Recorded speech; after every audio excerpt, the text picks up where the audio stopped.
sini saya akan menyampaikan materi tentang model pembelajaran talking stick. Baik, saya mulai. Talking stick merupakan sebuah model pembelajaran yang berguna untuk melatih keberanian siswa dalam menjawab dan berbicara kepada orang lain. Sedangkan penggunaan tongkat secara bergiliran sebagai media untuk merangsang siswa bertindak cepat, tepat, sekaligus untuk mengukur kemampuan siswa dalam memahami materi. Pada mulanya, talking stick atau tongkat berbicara adalah cara yang digunakan oleh penduduk asli Amerika untuk mengajak semua orang berbicara atau menyampaikan pendapat dalam sebuah forum. Dalam forum ini, talking stick dipakai sebagai tanda seorang mempunyai hak suara atau berbicara yang diberikan secara bergiliran atau bergantian. Seiring dengan perkembangan zaman, talking stick digunakan untuk pembelajaran di ruang kelas.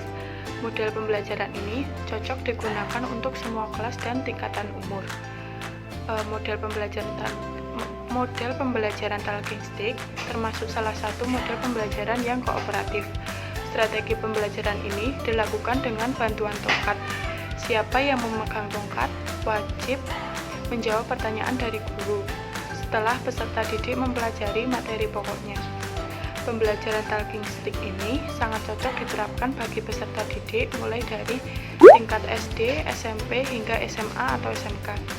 Selain untuk melatih berbicara, pembelajaran ini akan menciptakan suasana yang menyenangkan dan membuat peserta didik aktif.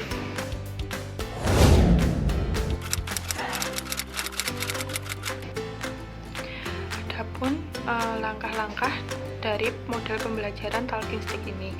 Yang pertama, guru membagi kelas dalam beberapa kelompok heterogen yang terdiri dari 5 hingga 6 orang siswa.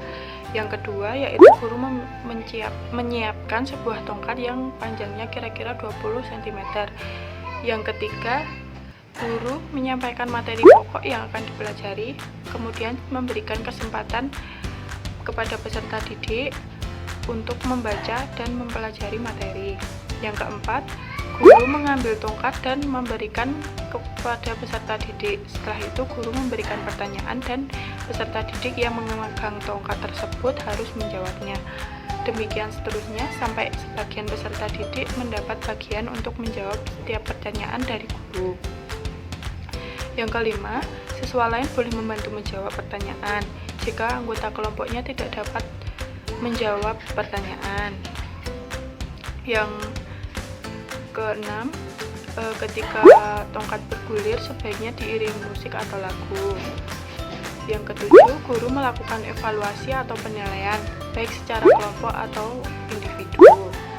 Yang kedelapan, guru memberikan ulasan tentang seluruh jawaban siswa. Selanjutnya, bersama siswa merumuskan kesimpulan dari kegiatan pembelajaran. Dan yang terakhir, guru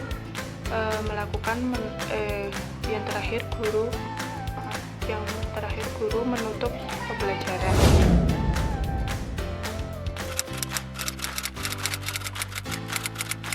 Materi selanjutnya adalah kelebihan dari model pembelajaran talking stick. Yang pertama adalah menguji kesiapan peserta didik dalam pembelajaran. Hal ini dikarenakan pertanyaan diberikan secara acak tanpa diketahui oleh guru maupun siswa. Kemudian yang kedua adalah melatih peserta didik memahami materi dengan cepat. Karena pada model ini peserta didik hanya diberikan waktu kurang lebih 20-30 menit untuk memahami materi sebelum dimulainya tanya jawab. Kemudian yang ketiga adalah memacu agar peserta didik lebih giat belajar. Cara ini bertujuan agar peserta didik belajar dahulu sebelum pelajaran dimulai karena siswa tidak pernah tahu tongkat akan sampai pada gilirannya atau tidak. Kemudian yang keempat atau yang terakhir adalah peserta didik berani mengemukakan pendapat. Hal ini karena peserta didik yang mendapatkan tongkat harus menjawab pertanyaan tersebut, sehingga model ini dapat melatih peserta didik untuk berani menjawab dan berpendapat.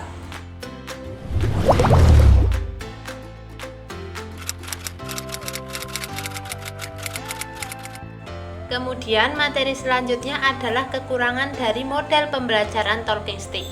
Yang pertama adalah membuat siswa senam jantung. Siswa akan merasa tertekan dan tidak tenang karena takut mendapatkan pertanyaan dari gurunya. Kemudian yang kedua adalah siswa yang tidak siap tidak akan bisa menjawab pertanyaan yang diberikan oleh guru.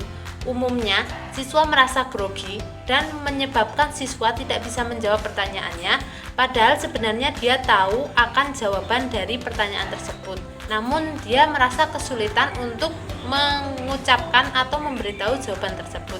Kemudian yang ketiga adalah membuat peserta didik tegang.